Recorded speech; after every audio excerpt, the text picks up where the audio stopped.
Hello everyone, welcome to Vishnu IAS Academy. Today is Thursday. So for us, it's International Relations Day.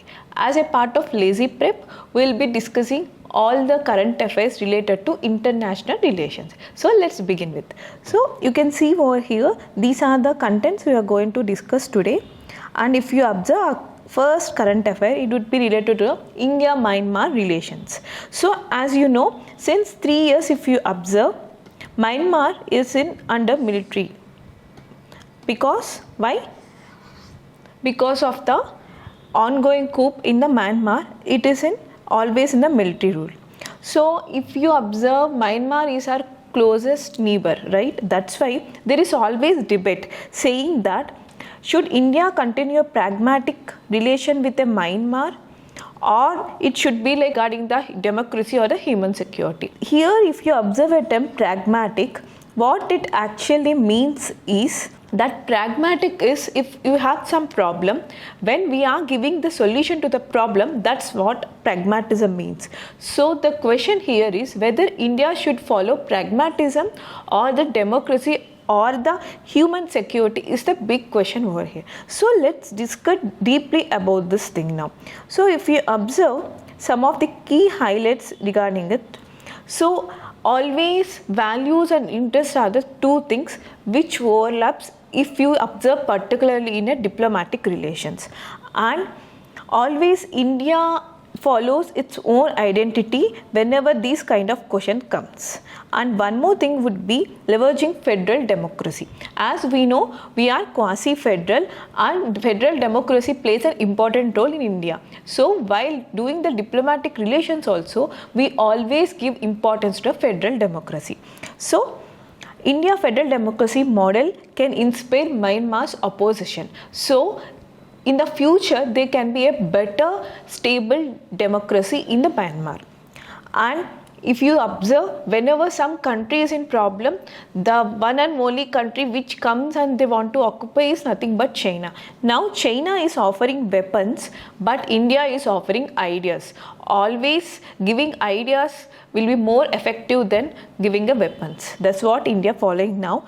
And if you observe, support to junta, which means India supplied around 52 items, and if you see in Jan 2024, in the same way Navy diesel and uncertain other weapons to the junta. In the same way, India also has a democratic image in this field. And one more thing, whenever some country neighbors are in crisis, all the migrants from that place will be coming to India. And the same thing happened if you see Rohingyas, all those from Myanmar, they are settled in Bangladesh, from Bangladesh to again to India.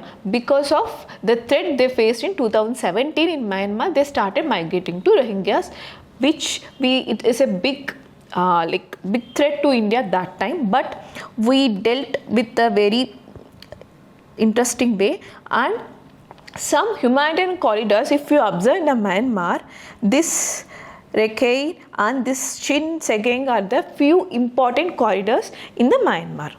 And if you see what the step India has to take in order to deal with the neighbor countries' crisis, if you ask me that, restore free movement regime. So if we observe, before that when this coup was not in place, we had very free movement between both the countries. That should be again come into place, and NGOs should play an important role. And always follow Thailand's model of cross-border humanitarian aid. That is very useful if you start doing it. And coming to the next. So if you see, we don't have any policy regarding the refugee because we didn't sign the migration policy of UN. So that's why always when it comes to refugee, India will face some threat. So in order to give the solution for that, now we said ensuring refugee protection. What is this refugee protection? if you see deportation of asylum seekers from Manipur and Assam.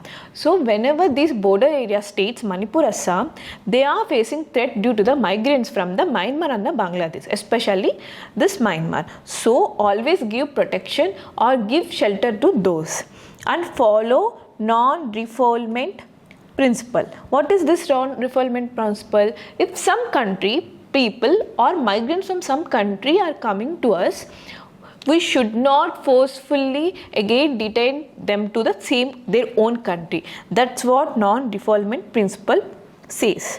So if you do these things, our relation with Myanmar will be improved, and in this way always playing an important role in the others countries and maintaining a diplomatic relation with the friendly nation also important as a part of democracy. So that's what we are following now. And if you see here a question regarding the Myanmar relations and the coup in the Myanmar, and here we are asking to critically examine. So this is the important keyword here. So that's why if you see this critical examine in the question, you have to quote all the things, even the pros and cons of the given question. So that's plays an important role here. And if you see, whenever you get the question regarding this, you can use this quotation as I say daily. Democracy is when the people keep the government in the check. This what's the role of people in the democracy. That's one given by Aung San Suu Kyi, who is the before Prime Minister of Myanmar. And coming to the next current affair, digital sovereignty and India-UK FTA. Recently we have seen like India and UK have signed free trade agreement. This video related to all these things you can watch in our playlist of Vishnu IAS Academy, where I have discussed briefly and deeply about the India-UK FTA. So presently we'll look into the sum of the free trade agreement and some other policy. There we have seen all things about the junk foods and HFSS items, but here we'll see about the deal regarding the border cross data flows, electronic contracts and the AI flows. So that's what here. And if you see now, always this data flow and AI, it always plays an important role, because now we are in a artificial intelligence generation and protecting our own country data is very important for us. So always there is a debate over data protection and the data localization. So India's ability to control its own data and a digital infrastructure plays an important role over here. So coming to the background of this data protection, so if you observe 1990s and 2002, that time our internet got expanded, and the similar way if you come to 2010, all the smartphones with the introduction of Nokia, everything has took place. And if you observe again in 2015, Geo and Digital India mission started, because you can see in 2016 launch of UPI. What is UPI? UPI, United Payment Interface, or Unified Payment Interface we can say. So UPI, with the launch of UPI, all the things have changed. So then comes to 2018. So according to the Sri Krishna Committee on Data Protection, they asked to localize all the data of India. And again coming to 2023, we passed data protection bill. So these are all some of the bills or background related to data protection. This we have to discuss, because now we have signed a free trade agreement on data flows and information flow and artificial intelligence with the UK. So if you observe the key highlights of this bill, so first thing would be always the source code production. What it is, India can't force foreign companies to share their source code. Let's say WhatsApp. So India, whenever it requires some information, India can't force WhatsApp. But WhatsApp Meta belongs to US, it's not UK. So if some company belongs to UK has operating in India, that code which is in background, that should not be shared with India. That's a one rule in the free trade agreement. And one more thing, if you observe, e-contracts validity, all the e-signatures that can be transferable to each and every country. And tech cooperation, what is this tech cooperation? If you observe, AI cyber security and e-governance cooperations are some of the parts of this tech cooperation. And one more thing would be non-discrimination clause. So what is this clause? So all the digital firms operating in India and the foreign countries, these both should be treated equally by India. That's what this non-discrimination clause says.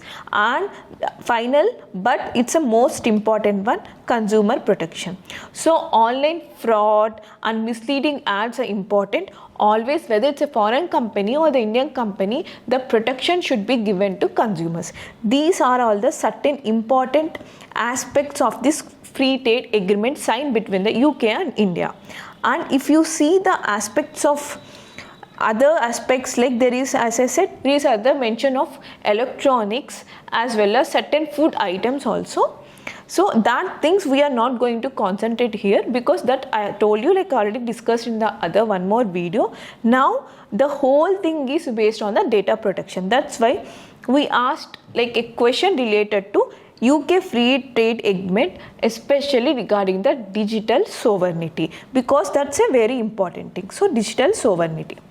So this is what all the provisions related to digital sovereignty we have mentioned in the body of the answer. Then again, if you come to the concerns, always the concerns with the data protection would be policy autonomy and strategic vulnerability. And if you mention quote examples which happened in the past, that yields a good marks, which says about this Sri Krishna committee, which we have discussed already. And always, whenever if you see the data protection or something related to data, it's always better to quote Sri Krishna committee and Puttaswamy Union judgment, because it says privacy is intrinsic to liberty. Liberty is nothing but a freedom. So privacy is the part of the freedom, which in the Puttaswamy judgment is given by the Supreme Court. So this quoting this kind of judgments and quoting this kind of quotation will yield you +1 mark in each question. That way you can yield better marks in the mains answer writing.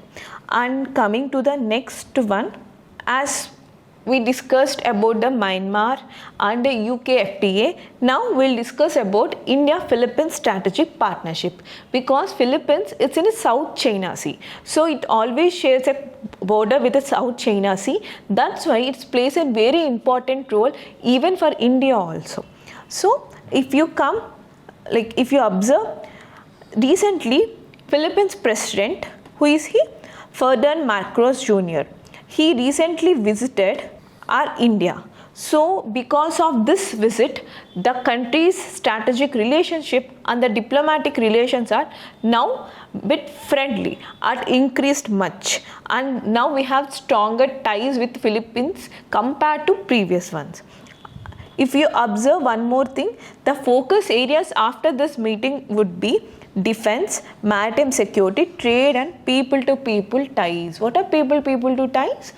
If you are providing your medical or the health or somewhat related to education to other people, or for us to them. In the both ways, if you exchange the people both in cultural and education manner, that's a people-people tie. So that's what they have discussed there. And if you observe the historical background in perspective of this Philippines, you can see we started diplomatic relations since 1949, because after we getting the independence in 1947, Philippines by that time, both in the 2 or 1 year span, both are under colonial control, and because of the British, after they left both the Philippines and India, in 1949 we started this diplomatic relations, and this has strengthened because of two things. One is anti-colonial struggles and interest of convergence. See, whenever we are facing problem because of the only particular one thing, that common thing will bring us together. That's what Philippines and India came together now. And one more two important policies in 19th. So first one would be India's Look East policy in 1990s, and one more would be in 2014 Act East policy. Why these are so important? Because Look East policy, whenever we are always we give importance to neighbors, but if you observe in 1990s we always used to give importance to the eastern countries, but in 2040 we started acting on them, we started helping out them. That's what Act East policy says. But in 2025 currently, if you observe, now what we are doing, we are first to help all the neighbors from Look East to Act East. Now currently we are in a position to help all the neighbors around us. Neighbor first is a policy now we are following. And because of this ties, now Philippines is dependent on us. And if you see the trade and commerce relation to the with respect to Philippines, in 1979 there is an agreement regarding trade, and 2009 if you observe, because of the Indian-ASEAN relations, the trade and goods agreement has reached to a high level.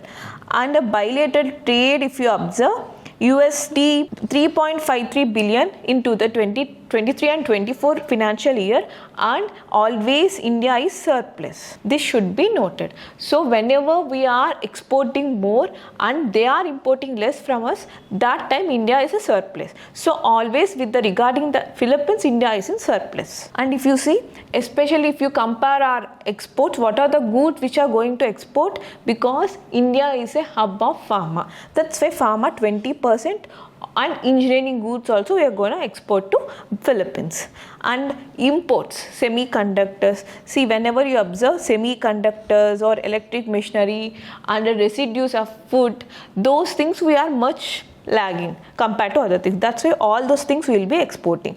And development cooperation, ITEC for training capacity and building we started, and some countries facing some disasters, that disaster relief fund and infrastructure, and we also help Philippines in forming the Digital Crowd Protection Act also for them. So that's why we have done a lot to the Philippines. And if you observe related to the maritime, Philippines and we have like strongest pillar, because in the South China Sea, Philippines plays an important role strategically. That's why it's the strongest pillar over there. And if you observe BrahMos deal, so what is this BrahMos deal? BrahMos, which is part of missile by both the Russia and India jointly by both Brahmaputra and Moscow, that we have even exporting to the Philippines. In not only that, Philippines is one of the major exporter to India in the manner of this BrahMos missile. And recently, when their president and prime minister met, we started conducting our first joint naval exercise between the Philippines and India. That's also important thing to be noted. So, and whatever concerns regarding China Sea, even though we are not shared a bond with China Sea, we always at the back of the Philippines in fighting China and their territories. So, if you observe some of the important things in the key highlights of Macron visits, always a defense, strategic partnership and Indo-Pacific cooperation as a part of Asian centrality and people to people, I said before. So this is a beautiful question regarding India and Philippines under the strategic partnership. And if you observe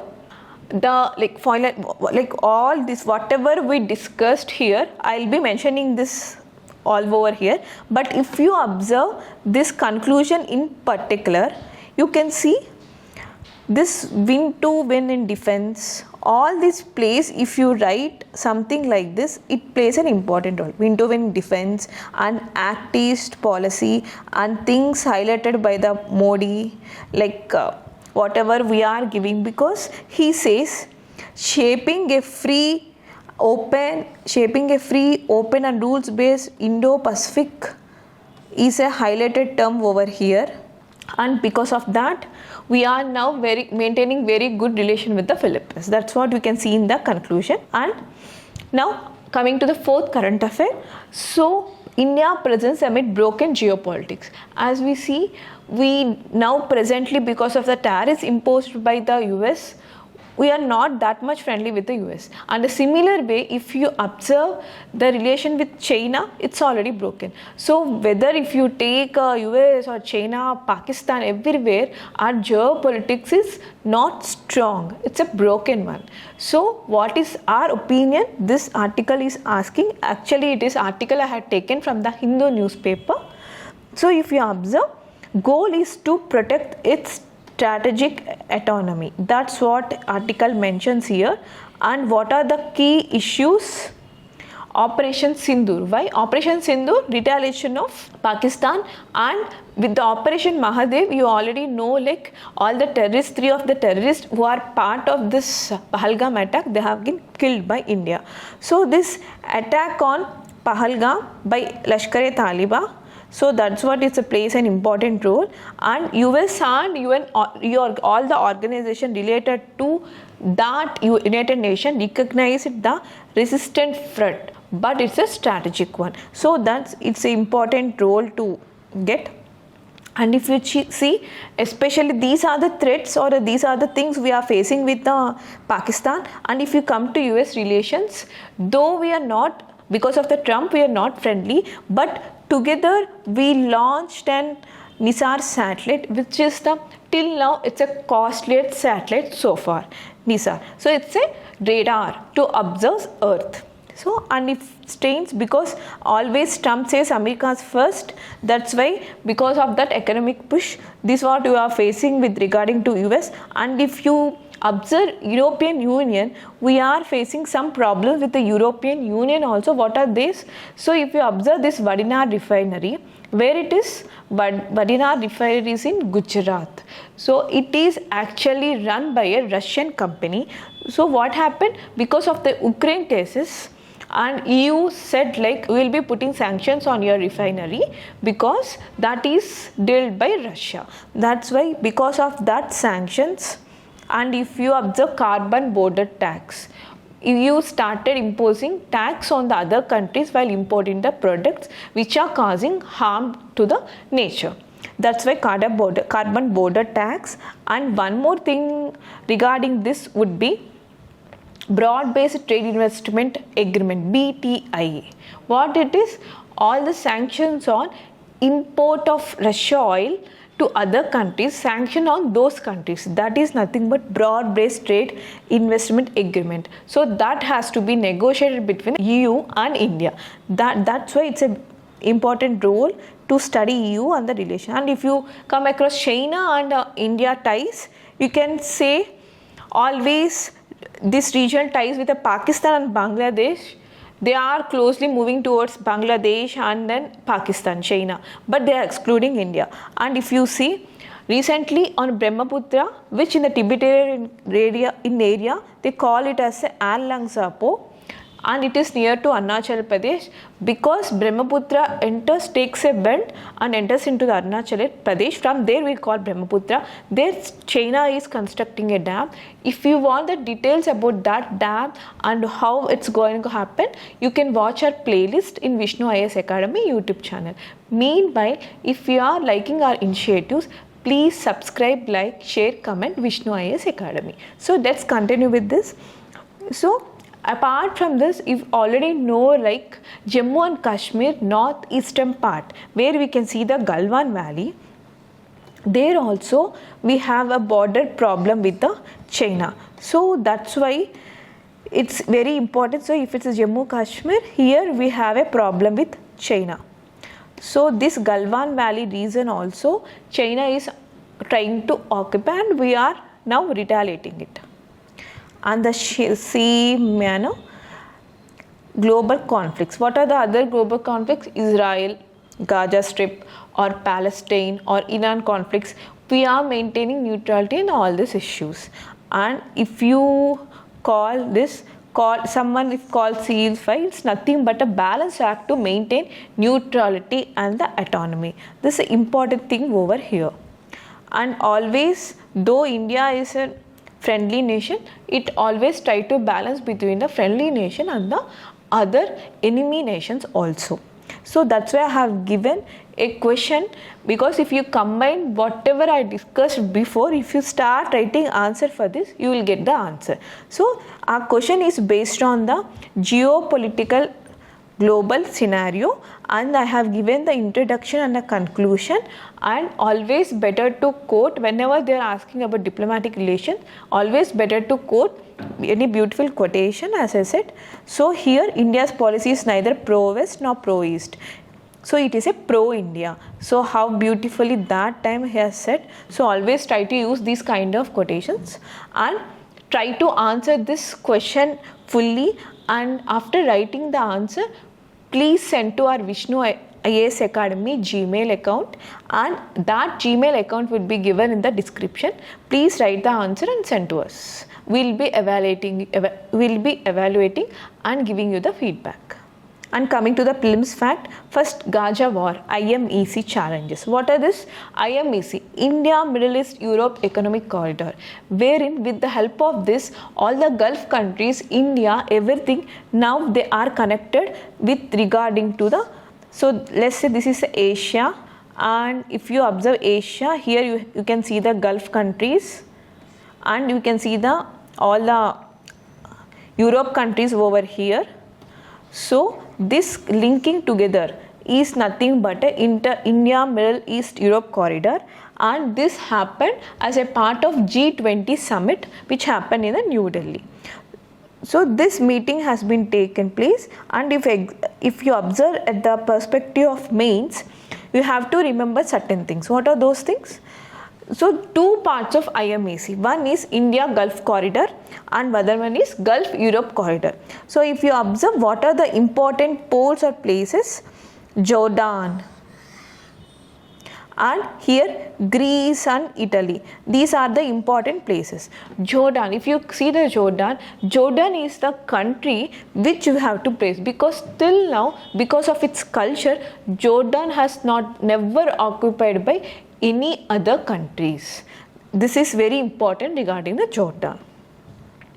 And if you observe certain key highlights, why this IMEC is so important? Because it plays an important role in maintaining the stability between the Asian and the Middle Europe or other Europe or Gulf countries, and it is India's largest trading partner, because EU have more trading partner with India, like Germany, France, everything.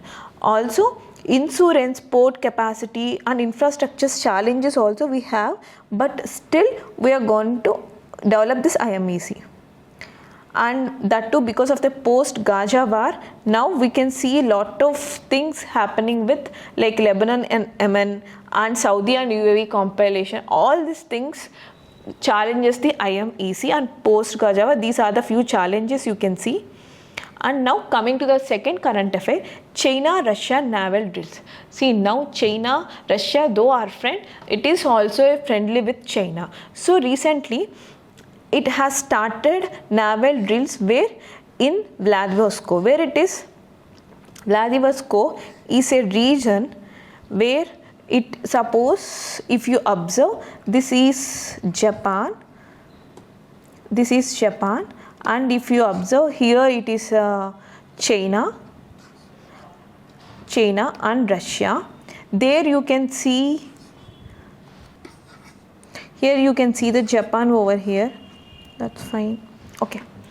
If you observe China-Russia naval drills, it happened between the Russia and the China, where it's near to Japan in the place called Vladivostok, and whenever there is some drill happening in that place, other country will feel it as a not good, right? So the location I have mentioned near Russia's Vladivostok port, and here you can see the involvement of 4 China warships and the missile destroyers also, and Russia with the multiple naval vessels. So operation conducted or these time like air defense, maritime and other maritime subway warfare also, and it deepens the China-Russia relations because it plays an important role, and it also add to the geopolitical tensions in the Pacific because Indo-Pacific region is very important corridor for each and every country in the Southeast Asia. That's why it plays an important role. And if you observe, the third current affair would be based on global artificial intelligence. So artificial intelligence plays an important role. That's why global artificial city index also plays an important role. If you see Bangalore now, it has secured 26th rank in global artificial intelligence city index. Who has given this? A research named Counterpoint Research has given this. Why? In order to identify global cities driving the AI growth and R&D and infrastructure and governance, etc. And what are the criteria for ranking? So strength of AI research and number of startups related to the AI, and AI how it is used in the field like transport and all, and what are the digital infrastructure and the data center growth regarding AI. That's all the key areas they are looking. And what are the key features? So if we observe key features, fastest growing AI cities are nothing but Bengaluru, Riyadh and Hazango, and highlights are nothing but they should be used in the healthcare and traffic also. And if you observe in the global level, what are the cities which rank top? Singapore, Seoul and Beijing, Dubai are the top countries, and remember 26th country is Bengaluru in AI city index. So now let's come to the MCQs part. So as I said, daily I will be giving the 3 MCQs with the explanation. So first MCQ will be regarding Joint Sea 2025. As I already said, it's an operation by both China and Russia. So whenever you see Joint Sea, please remember it's an operation between joint countries. Who are joint countries? Russia and China, RC. Okay. Then India Middle East Economic Corridor, I always said. And one more thing, the question is based on the Myanmar, coup of Myanmar, because it's a very neighbor country. That's it for today. Thank you. If you like our initiative, please like, share, comment and subscribe our Vishnu IAS Academy YouTube channel. Thank you.